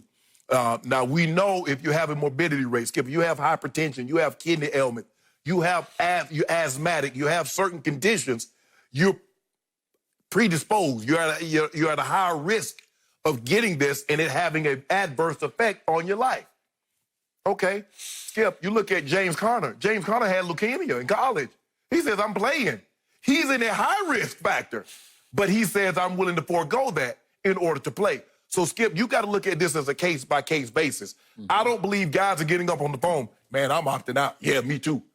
Guys are looking at their situation saying, I don't know, Skip, they might have someone in the home. They might have a mom, a dad. They might have a child that has special needs or something like that, and they're not willing to run the risk. So I'm not here to cast no judgment on them, and I'm not saying this is going to doom the NFL season because I don't believe it will. I believe they're going to have football, and they're going to try to have it as safe as they possibly can. But like I said, like Dana White got Fight Island, Skip, I don't believe you can do NFL Island. I just don't believe you can do that unless you're just going to pack up everybody, go to New Zealand. You got an entire island or host. You need a state. You need something like Rhode Island or Maine. But I don't see that happening, Skip. So I think that's where you have to look at it. Guys are saying that my family right now is more important to me than football. I don't know all I need to know about this virus, and I'm not willing to run the risk. All very good points, very valid points. Now, my big picture, step back perspective on this. There were random opt-outs across the league yesterday. Yes. But no team had as many opt-outs, boom, boom, boom, boom, boom, as the New England Patriots. So we had 4 veterans and 2 backups, and I'm going to just focus on the 4 veterans who have just now opted out. I hear what you just said, but I believe there are 6 issues operating here that contributed to these decisions for these 4 veterans. Obviously, number 1, legit COVID fears for themselves and their families. Got that. I'm with you on all that you just said. But number 2, each of these guys, 3 of them have 3 rings already, and Brandon Bolden has 2 rings. So you got Hightower, Chung, and Marcus Cannon with 3 Super Bowl rings. Shannon Sharpe has 3 rings. It's pretty great. It helped you get in the Hall of Fame, but it helped make your sort of post-career life. It's a big deal to have 3 Super Bowl rings. So once you've got those in your sort of back pocket, it's easier to make a decision like this because now I get to number 3. Each of these guys have played at least 9 years, some up to 10, and Patrick Chung was about to go into his 12th year. So these are really veteran players, right? And now we get to number 4. I'm assuming that all 4 have made a good deal of money, and I'm going to guess they've been able to bank a good deal of money, right, over those 9, 10, 11, 12 years, right? So to your point, you said, man, $8 million, leave it on the table. Well, if you don't have any money in the bank, it would be hard, even for your family's sake, do I want to take the risk? Well, you might be much more likely to take the plunge on this if you don't have any money and you say, you're going to pay me $8 million to take the plunge? I'll take the risk. Which brings me to number 5. All of these players, every year they've played, except Patrick Chung did go for a year to Philadelphia. But the point is, for the most part, all 4 of these guys, every August when they've stepped on the practice field in training camp, they have thought every time they had a legitimate shot at winning a Super Bowl, right? And that was mostly because they had that quarterback. They had the GOAT, Tom Brady. Well, now they all know the GOAT is now in Tampa. So to me, they're all stepping back and saying, well, gee, do we have a legitimate Super Bowl shot? Well, I think even you would say, no, you don't have a legitimate Super Bowl shot. So it's not like, gee, we're going to leave a 4th ring on the table, or in Bolden's case, a 3rd ring. No, they're not thinking about that because it's unrealistic that they're going to go win a ring, even though Cam could, I don't know, he could be the comeback player of the year, but they're still not thinking of the continuity of having Brady back for a 21st year would have brought at least the hope, yeah, we can compete for a Super Bowl. And that brings me to issue number 6. And this one, I believe, I could be wrong about this, but I'm going to sell this one pretty hard. I believe that all 4 of those guys said, gee, given all the other issues, especially the COVID issue, do we really want to have to put up with Bill Belichick without Tom Brady? No, seriously, because he's difficult to play for. Even you would agree. Oh, yeah, there's no question, Okay, and they had the ultimate buffer in the locker room. They had a Tom Brady who knew how to sort of deal with Bill Belichick. No coach can inflict more verbal abuse than Bill Belichick will. Greg Popovich, obviously, in the NBA, is in that ballpark. But nobody is like Belichick, who is even verbally abusive of Tom Brady. And they study each other. The Patriots study the Spurs. They do. There you go. Nick Saban, Coach Saban in Alabama. So you have to put up, I believe that Shannon Sharpe, if he had played with Brady for the Patriots, you would have had to bite your tongue a number of times. Where you'd be saying, and again, if he shamed you as a man, if he used abusive language, which I think he is prone to use occasionally, I think you'd have to bite through your tongue not to spit back at him. And maybe you would have spat back at him, and maybe Tom would have intervened and said, Shay, it's okay. It's just the way the guy is. Skip, let's take what we know about this disease. There is no denying that the African-American community and the Hispanic community are at a higher risk. If you talk about the guys that opted out, they're African-Americans.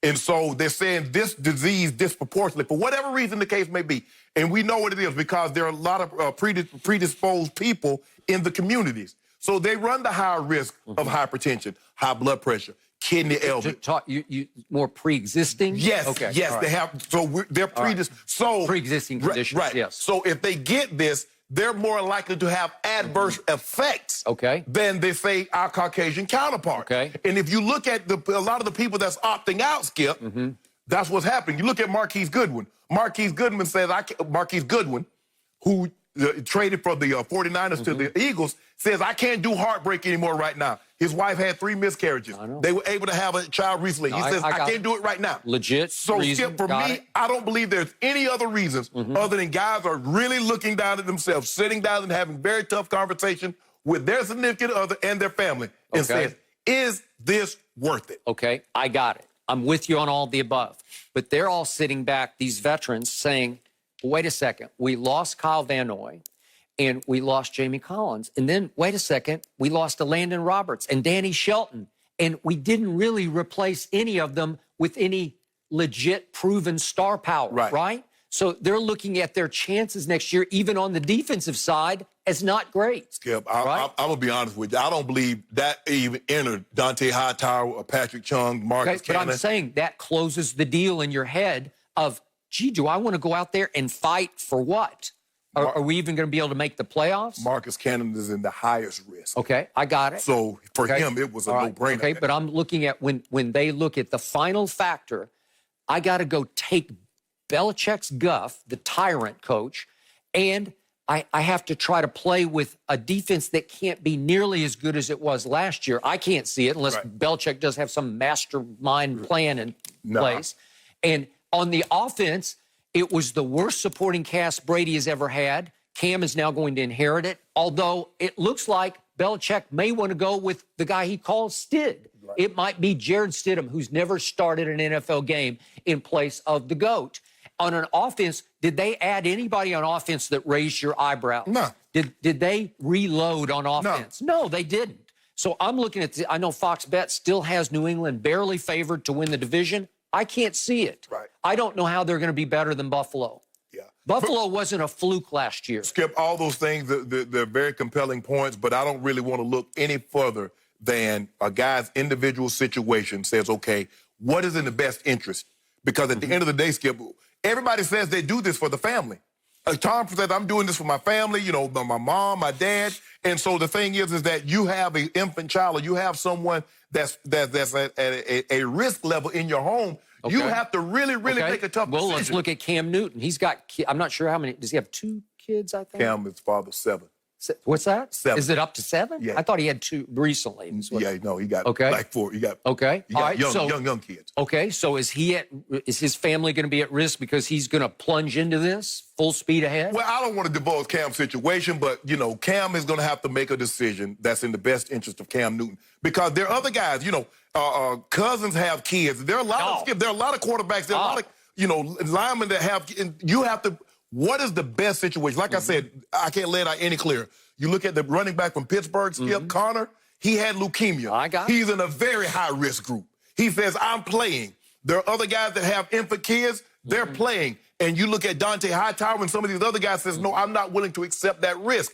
I'm not willing for you to use my kid as a test kit to see how this COVID affects infants. But my point to you is, at some point, a Cam Newton is saying, I have an opportunity here to show people how wrong they were about me. So I'm going to guess from a distance that Cam is willing to take the risk. Yeah, he is. But for me, Skip, if knowing what I know about the virus now, and if I had kids that could possibly be at a risk, I don't give a damn what y'all think about me. I ain't playing.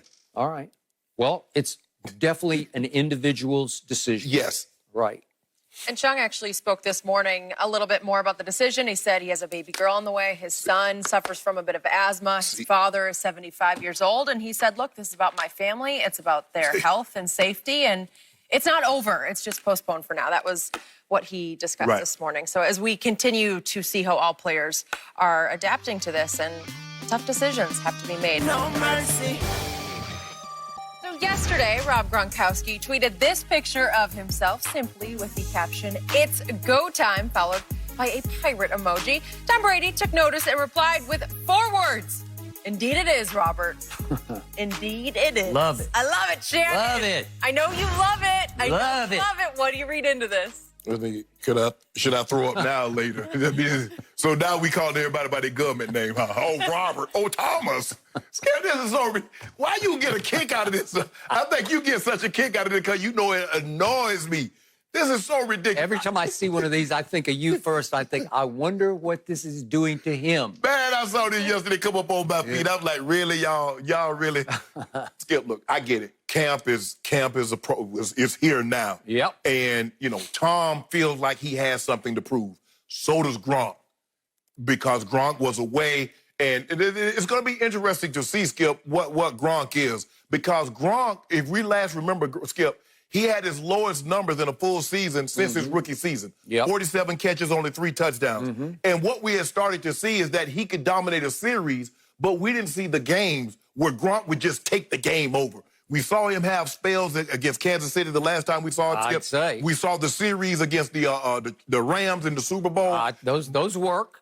Yeah. But what we normally see, Gronk would dominate games. Gronk would just like take the game over. And Tom would just not even look for anybody else but Gronk because he was so imposing. So it's going to be interesting to see what he is coming back to that after missing an entire season, taking time off. It was a sabbatical, a self-imposed sabbatical. I guess he didn't want to go through the rigors of being in New England anymore, and he came out of retirement. So, Skip, that's all this is. This is two guys that says, look, we both feel like we have something to prove. We're both anxious to get back at it.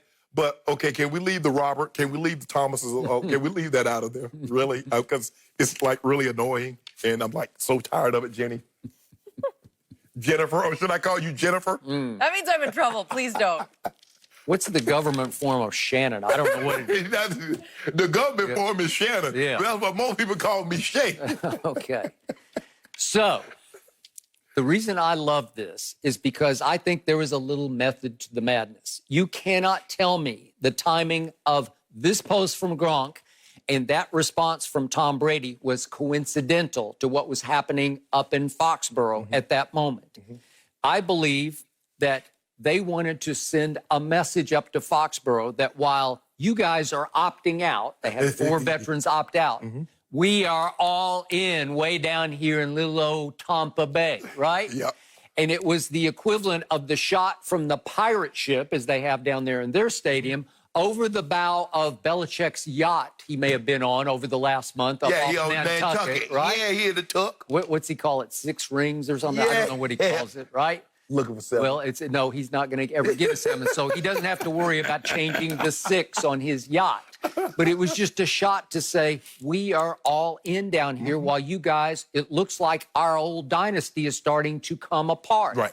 It looks like there's some split up there, that you guys aren't all in on trying to go win another ring like we are. Right. And again, all the things you just talked about, all the COVID fears and concerns are very valid and legitimate.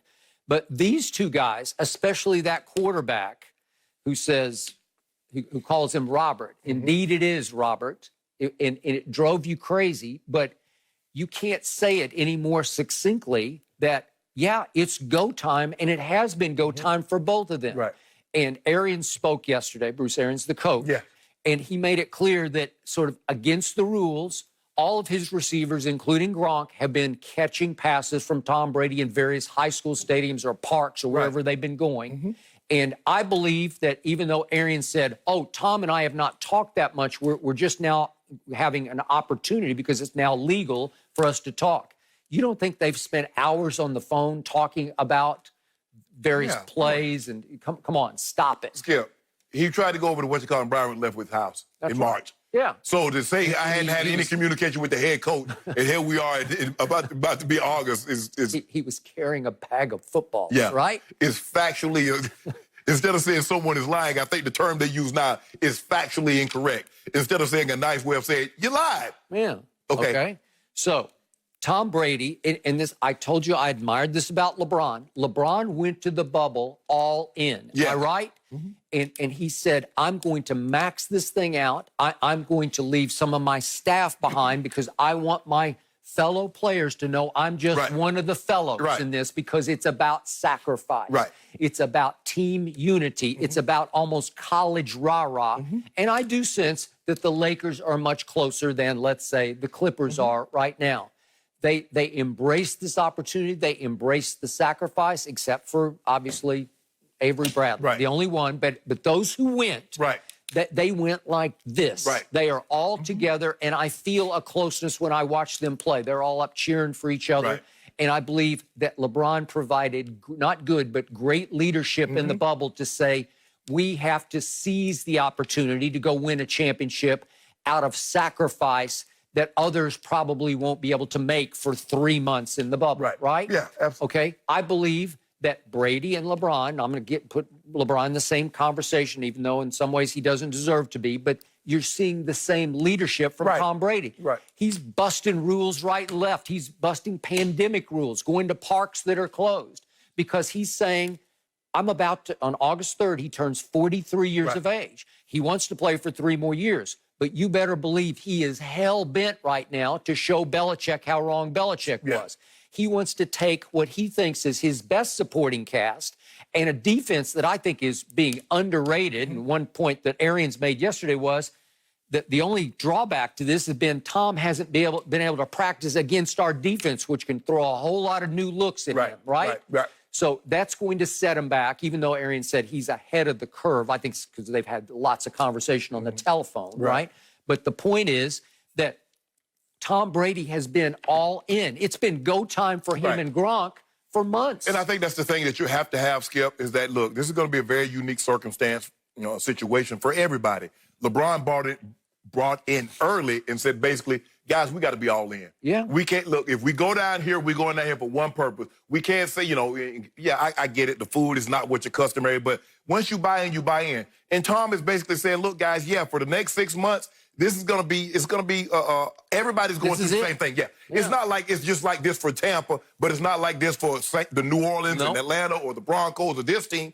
Everybody's going to be under the same kind of situation, Skip. But everybody got to buy in. But obviously, Tom's been 20 years in New England, and this is the first year with those players. I'll bet you he has a pretty good feel for every one of his receivers to this point. Again, as you would tell me, you can't actually play football without playing football. You got to. Right? You can catch all the no pads. So what Tom is going to, and like that's what Bruce said. He's like, I need Tom's going to have to go against the defense, Skip, because now you can get a sense of how the defense is playing, where the defender is lining up. Is he inside? Is he outside? Is he on top? Is he behind? And so Tom needs to see all that. And then once he gets a feel of that, he's like, okay, I can put the ball here. This is perfect. This is where Mike Evans liked the ball. This is where Chris Godwin. This is where O.J. Howard. He knows Gronk. Played with Gronk for 8-9 years. So he knows Gronk. It's the other guys that he has to get a feel with on the field. Okay, so back to all of your concerns that you say those players had about COVID possibilities.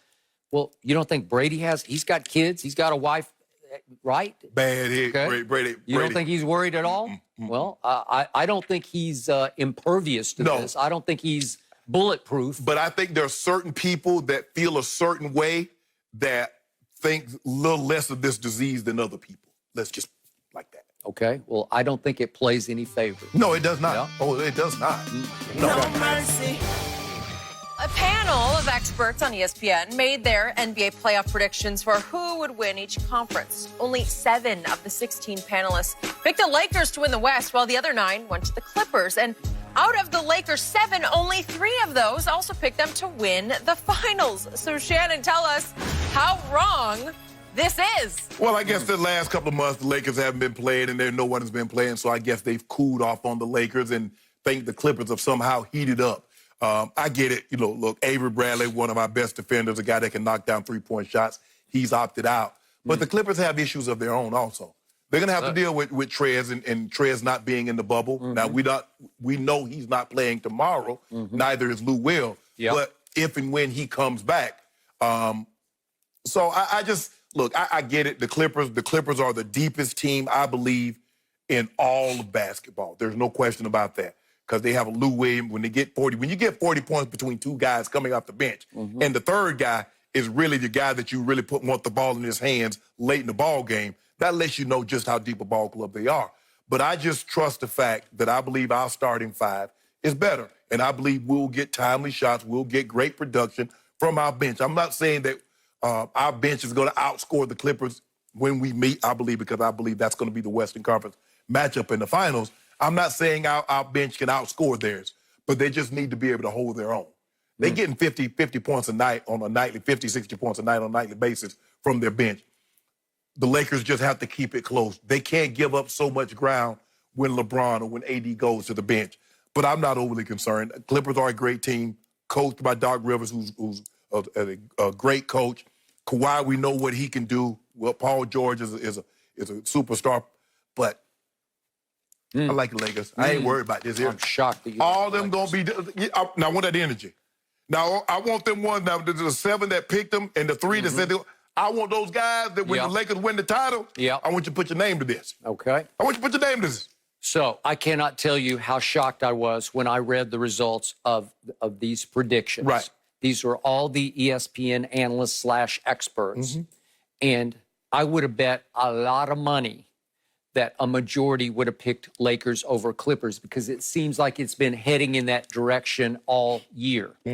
And I'm assuming that these predictions were taken by the editors, that they were made in the last 48 hours. Correct. So they have been watching. Maybe many of these experts are actually moving into the bubble, reporting from the bubble. Right. So they have been closely watching what's going on with the Clippers, which is near mutiny to me. So again, as you well know, I picked the Clippers over the Lakers to start the season. Right. And I've tried to hang in there with that all season long because I believe they have the better coach and the deeper and better basketball team. But in the end, my final takeaway has been it just doesn't feel meant to be. I hope all the experts or a majority are right. And by the way, they didn't just pick Clippers over Lakers in the Western Conference Finals. A majority picked the Clippers to win the championship over most of them over Milwaukee. And then there were a couple of Torontos in there. And anyway, but the point is, the Clippers, as I keep pointing out, only had their full roster together 12 times in what used to be the regular season. 12 times. They went 11 and 1 in those games. So you say, well, you see the potential, but only 12 games together. And meanwhile, AD and LeBron got to play together 53 games. Kawhi and Paul George played together 32 games, 53 to 32.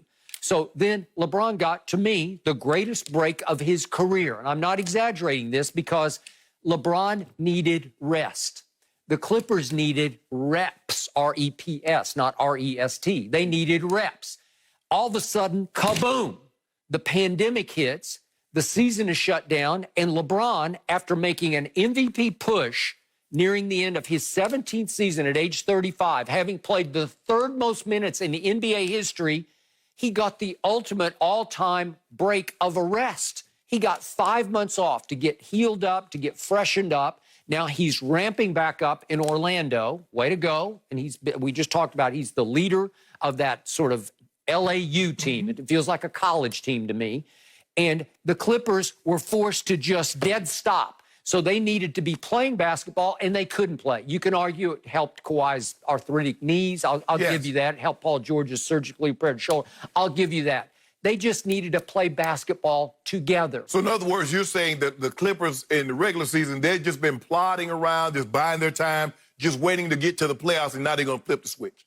No, I'm not saying you can't do that. I'm saying I'm now leaning Lakers. Well, that's what everybody seems. That's what the experts seem to think. But yeah, you're right. The experts are saying they're just going to flip a switch. Well, have they been watching that Montrez? He came to the bubble for a little while before the scrimmage game started, and then he went MIA, and he's still MIA. Right. What does that mean? I don't know what's going on. Personal, family reasons. I have no idea what's going on.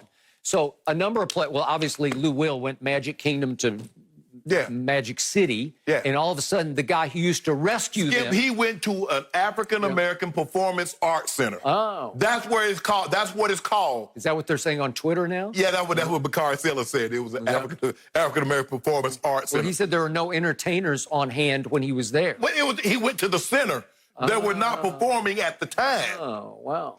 So to me, the guy, the reigning sixth man of the year who used to rescue this team, set what's left of the season on fire by stopping for some hot wings. Lemon pepper. I'm sure they're really good, and he has a dish named after him. Way to go. But even you said, no, I'm sorry, you can't do that. That's just wrong. And it was a blow to the psyche of this team. And meanwhile, Pat Bev left for a while, and I'm not sure he's going to be available because he didn't play in any of the scrimmage games. And Landry Shamet didn't play in any of the scrimmage games. And Big Zoo finally came back and played in one scrimmage game. Well, I don't know. They're a deep team. And the thing is, Skip, with what you worry about with a guy like Pat Bev is a guy that he's tenacious. And so you worry about soft tissue injuries because he hasn't been there. So you worry about a sudden move here or there. You talk about a groin, you talk about a hamstring, a calf, a quad. By the way, I think all the teams in the bubble through the first three scrimmages have been blessed. Yes. I haven't seen like Eric Gordon went down. He fell, he turned his ankle over, and now they're saying a couple of weeks that he's lost.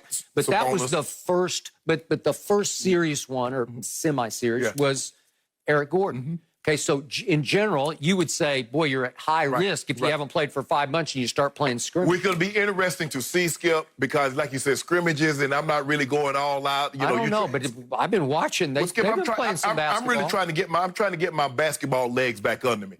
It's going to be very interesting to see these seeding games because you got some teams that can really move up. You know, you're going to get Portland. Portland's trying to make it. You get the Pelicans. They're trying to make it. Memphis is trying to keep them on the outside. You got some teams that could possibly move up a spot or two and get a more favorable matchup in the first round. Yep. So it's going to be interesting to see, starting Thursday night and moving forward for the next, week and a half, how these 8 games play out. We're going to see the intensity. Because it's kind of like preseason, Skip, and then you go regular season, and you know when you get to the playoffs, you turned up even another notch because you know that the finality that's coming to these. Well, it's beginning to look like there's no way the Clippers even have a remote chance of catching the Lakers, the 5.5 games back, and now they're facing all their defections and all. It feels like they're decimated in some ways, at least psychologically. And in the end, can they suddenly just get? Can they just basically bag the last 8 games, not even worry about them, and whoever they're going to play in the first round just say, "Here we go."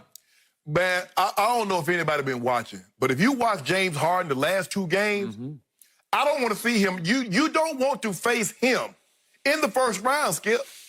He's going to another. When you thought James Harden, like, man, James can't.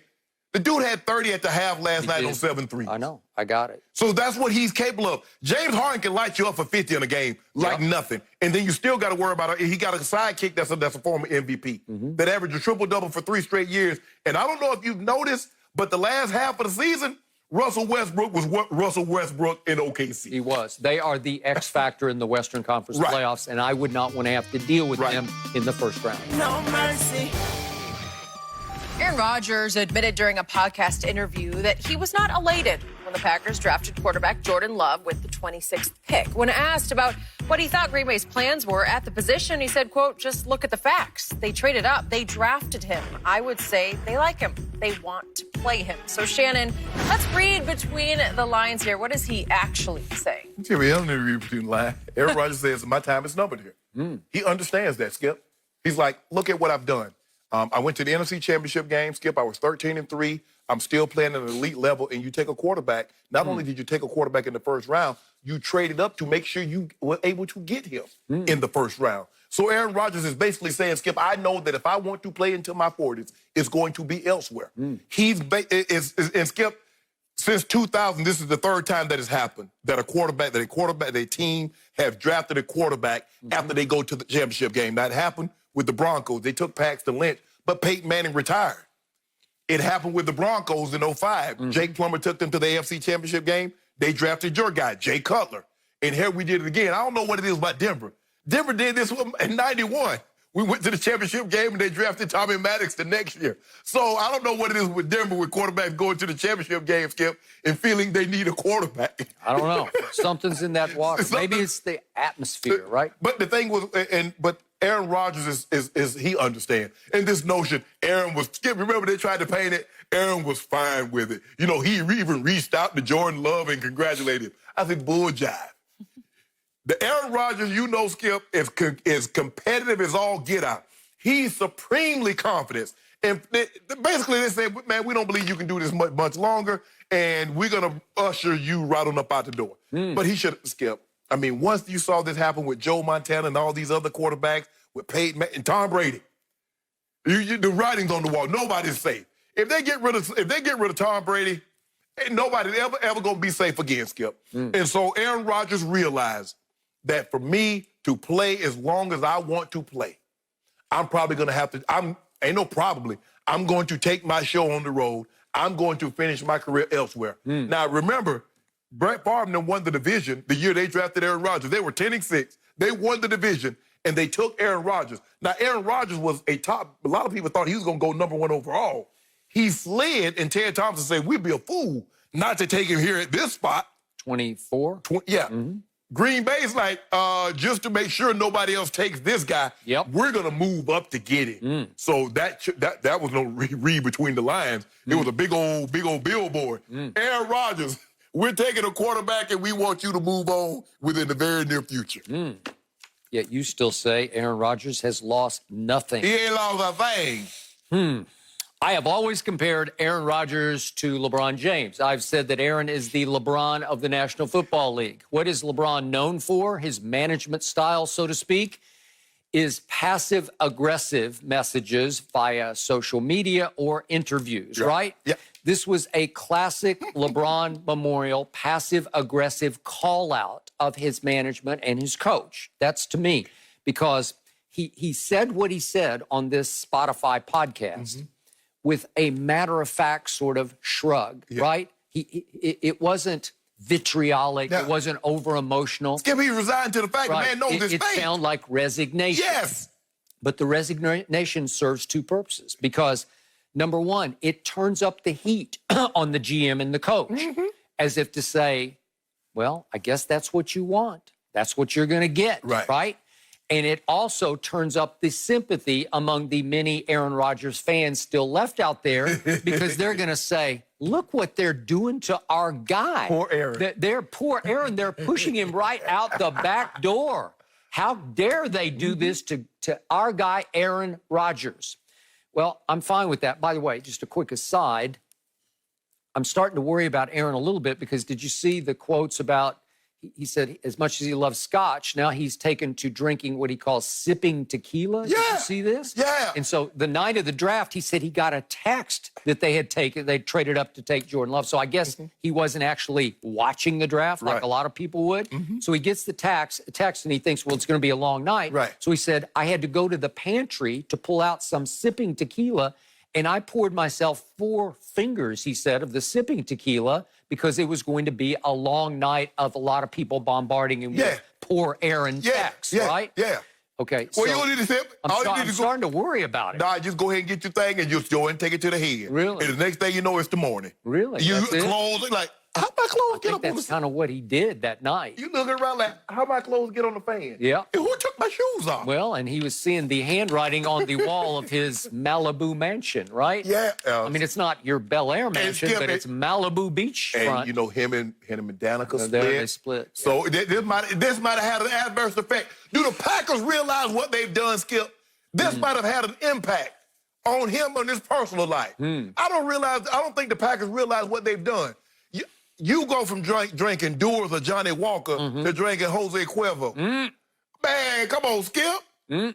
So they did that to him. They did that. I don't like this. I don't like it. Hey, look, the Packers really helped me. You know, my brother played 7 years with the Packers, but I don't like this. So you're kind of like Tad Prescott, the brother, the older brother. Yeah. You're saying I don't even know how I can root for the Packers next year. Yeah, right? I don't know if I still got love in my heart for the Packers after doing this because it's tough on the man. Okay. Here's my takeaway and my 2 cents from a distance. What I wanted to hear Aaron Rodgers say is enough of this. If he's still the guy you say he is, if he's still the guy that the evaluators and personnel men and coaches and coordinators told The Athletic and voted him into the top tier, they voted him the 3rd best quarterback. The players last night voted him the 16th best player. So he fell out of the top 10. He fell behind Tom Brady, who was 14th. First time Tom didn't make the top 10 since this poll was brought into 10 years. existence. Yep. But the point is, I would love to hear Aaron say, I'm still that guy, and I'm about to show you I'm still that guy because nobody can stop him from playing at a high level. That's what you wanted to hear? Yep. Jenny, you know what?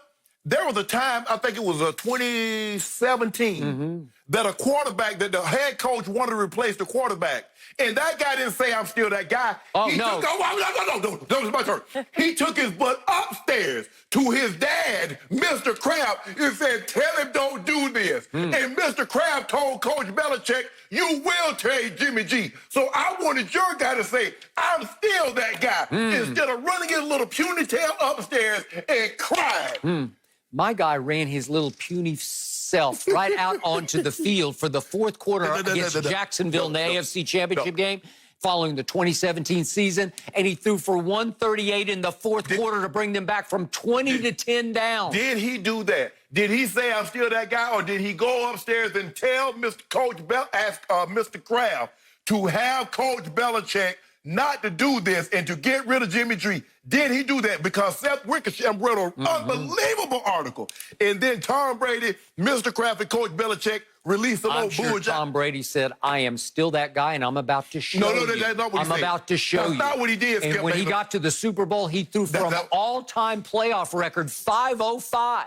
No one's ever done that. He backed it up. Then he went and won another Super Bowl and another Super Bowl. He just kept showing you, I'm going to do this. That's not what the article reported happened. Now, you know that. You know he went upstairs and would cry.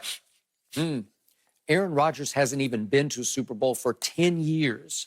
It's time for him to take ownership of this and say, if you'll let me start game one, you're not going to be able to get this job away from me. And you're going to have to forget about it. Let me start? Well, that's what, is he going to be the starter for game one, or is Jordan Love? I'm pretty sure he will. So if he's the starter for game one, he should be the starter for game number 16 and all the way through the playoffs, and he should show you he's the third best quarterback in the league. Skip, I don't care if it's Jordan Love, Buddy Love, Bryce Love. I don't care. Aaron Rodgers is the guy in Green Bay. Okay, so why didn't he just say that? Why does he do, oh, woe am I? Hold up. Your guy was upstairs, went upstairs He crying. didn't say a word about it. He cried. How do you know? He cried. Nobody reported that he cried. He pulled a Draymond Green. No. Draymond was in the parking lot with a towel. He was in the man's office. You know that was what? on the second time he had been in Mr. Kraft's office. He pulled a boss move. He showed you who was boss. That's a boss move. He walked That right is a boss upstairs to move. the owner and he said, no, I run this. I'm going to show you. And then he went and backed it up and kept backing it up for three more years. Well, the Packers don't have ownership. They have shareholders, so Aaron couldn't go to the owner. Yeah, How about I think that? Aaron's just sort of giving up. It's getting hostile over there. No mercy. On The Athletic's Joe Varden poked fun at LeBron's graying beard during pregame of their last scrimmage. LeBron responded by saying it was, quote, natural. Nothing I can do about it. Varden joked in his feature article that we have all seen LeBron's hairline fluctuate through the years, so yes, there is something he can do about it. So, Shannon, what is going on? Well, I crack a joke about the man hairline, man. Let that go. That wasn't a joke. Hey, The truth. There you go. You got jokes, huh? Look, Skip, I think he's embracing. This is year 17. He's 35, about to turn 36 in December. And everybody said, so embrace it. Everybody's like, oh, he's getting long in the tooth. He's not the same guy. It reminds me of the time that Carl Lewis, this last Olympics in Atlanta in 1996. And all of a sudden, Skip, he wasn't jumping as far as he once was. He couldn't consistently anymore beat Mike Powell, who had broken the world record. I think Pedrosa, another great long jumper. He wasn't. They got kind of nicked. And Carl Lewis said, you know what? I ain't gonna color this thing. I'm gonna feed into this. I'm gonna let them see this gray that's coming through the top of my hair. I got a little something for him in Atlanta in '96, and lo and behold, So LeBron's going Carl Lewis. That's what you're saying? L.A., Seoul, Barcelona, Atlanta, 4 times. So LeBron said, you know what? I'm gonna feed into it. I'm gonna let them say, yeah, I'm getting a little long in the tooth. I'm slowing down. I'm gonna let the gray show. And guess what happened, Skip? 4. And Carl Lewis got the 4 long jump gold medals. Yeah. I'm thinking 4 rings and things. 4 more rings? No, I'm saying this will be the 4th ring and things. Oh, really? Yeah. Really? Are you guaranteeing that? Y'all need to do all that. So Joe Varden did cover LeBron in Cleveland, and I think he knows him pretty well. And he called him out on 2 issues, because the first one, he said, well, you know, what about the gray beard? And LeBron said, well, it's natural. Nothing I can do about it. And Joe Varden says, no, I call BS on that. We know that's not true. We've seen his hairline come and go over the years. Then issue number 2, he said, LeBron, you realize that COVID germs can nest in a big bushy beard. And I think that's been drilled into their heads within the bubble. Right. If you let your beard grow bushy, that you can attract and sort of keep more COVID germs. Right. And LeBron said, well, that may be true, but I'm not going to cut.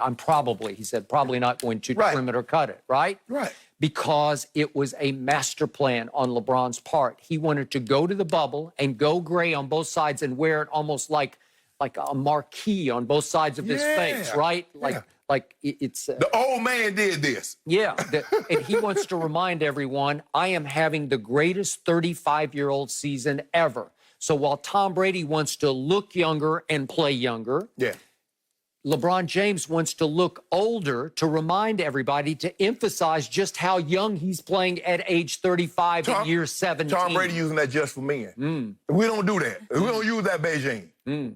I think Tom Brady had a little work done up on his scalp also. Yeah. He did that just for men. Yeah, he No, did. no. The restoration. Yeah, he had the full Urlacher. restoration. He had the Okay, I see what you're saying. Okay. He did have that. So the point is that I'm okay with LeBron doing this, but he's doing it.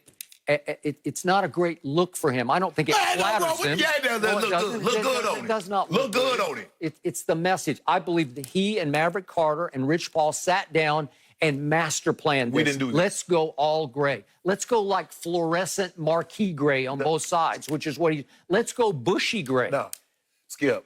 When we were quarantined, we couldn't get the barbers. We couldn't get the normal upkeep, the manscaping that we normally would do.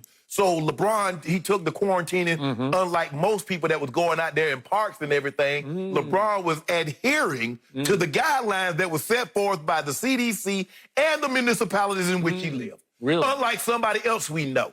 I won't call his name, TB12, but so he got a little gray going. Okay, so what you want him to do? He's got a lot of gray. Okay, a lot of gray. Has it slowed him down? 26, 10, and 8. Can I interest you in that? And so we win the title this year with that gray beard. Has anybody ever won a title with a gray beard? I just hope he doesn't opt out Thursday night now that it looks like AD might not play. Man, there you go with that bull Johnson. All I'm saying is, Skip, the man is like, look, he's embraced it. There's no running away from it. So many times, people hate getting old. They start going to get all these procedures. You're getting old. I don't care how many procedures you have. I don't care how young you want to look. You're aging. You're going to be 50. If you live long, I'm thankful I'm living to be 52. I've outlived my dad by 13 years, Skip Bayless. Outlived him and two of his brothers by 2 years. So I'm good. I ain't worried about getting old, Shannon. I don't care. As long as I'm here, every time I wake up this morning, put these feet on the ground, blood running warm my vein. Thank you. Look, I don't care about no wrinkles. I don't care about no gray or nothing. That's not what other people told me. I don't know. That's what. Well, I mean, I had to embrace it. Once they started calling you Unc, you ain't got to. They don't call no young man Unc, Skip. You can't go back from that? No, ain't no coming back from that. Forever. Yeah. I like the gray, personally. Yeah. It's handsome. Yeah, I thought I got to get me some. Weathered. I'm about to dye my hair gray. No mercy. The Dodgers and Astros did get heated last night on FS1 in their first rematch since the Astros were punished for the infamous cheating scandal. LA pitcher Joe Kelly threw behind Alex Bregman, nearly hit Carlos Correa and Yuli Gurriel. Kelly visibly mocked Correa and was heard yelling "nice swing" bleep after striking out Correa, which led to the benches being cleared in a less than socially distanced confrontation. So Shannon, your reaction to all of this? I'm not surprised by this. The Dodgers feel they got cheated out of a championship by what the Astros did. And so they're going to pay them back. Skip, baseball has always been the sport that policed itself. You did something to show up. They don't worry about it. Don't even worry about it, commissioner. Don't suspend them or do anything. We got you. Our pitcher going to take care of you. So I'm not surprised. Now, the commissioner, Rob Manfred, has made it abundantly clear. He's going to put so much punishment on if you were to retaliate against these guys. He's kind of made it like, but if he hadn't said what he said, they would be being left and right. But I'm not surprised. But Joe Kelly called Correa. I laughed. That LeBron word? Yeah, they got nothing to do with that, Skip Bayless. Okay, I realize this sport has policed itself for 100 years this way.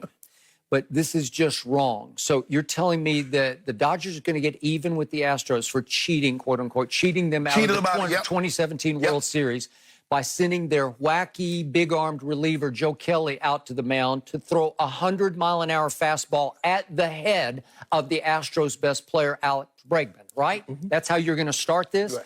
And the umpires are going to be complicit in this because that should have been an immediate warning. Am I right? They did not warn either side, especially the Dodgers. They didn't warn them. He just lost control. It was hot. And then he threw again at the head of Correa about 4 batters later. And it was a curveball, but it still looked like it had some purpose to it. Yeah, don't throw it in the head now. Were they warned? Were they warned at that point? Both teams were warned after the inning was over because they had a skirmish that defied social distancing, because it looked to me like there was a little bit of pushing and shoving going on. There was a little bit of face-to-face without mask going on. And the commissioner has made it very clear that in this pandemic, under the quarantine, that there are new rules in place that any of this behavior is punishable by immediate ejection, fines, and suspension. Correct. So Joe Kelly, that wacky reliever, he's been around, but he was on the Red Sox who lost to the Astros that year in 2017. He felt he got cheated out of it. He felt like he got cheated also. But are you going to let him get away with policing his sport this way? I would not. I think he should be suspended. Skip, I'm not for throwing at the head. Yeah. But if he were to drill Altuve in the backside of the back, if he want to hit Bregman or Correa, I ain't got no problem with it. Okay, the ball went just over the head of Bregman, and Dusty Baker said that is dirty baseball. Now you're bringing into somebody's career. Your career's in question, right? Yeah. It is out of bounds. I don't agree with that. Now, don't throw it at the guy's head. But, Skip, these guys got too much control. He can throw that 100-mile-an-hour fastball and hit him right in his backside and hit him right between the shoulder, right between his back, and keep it moving. I'm not sure Joe Kelly has control. I saw him try to hit the net in his backyard and break his own window. Hey, but you saw him through that just a bit outside. And look back over his shoulder. And his facial expressions as well. It's entertaining. I have to say, I enjoyed it. All right, that is it for us. We're back same time tomorrow morning at 9:30 a.m. Eastern.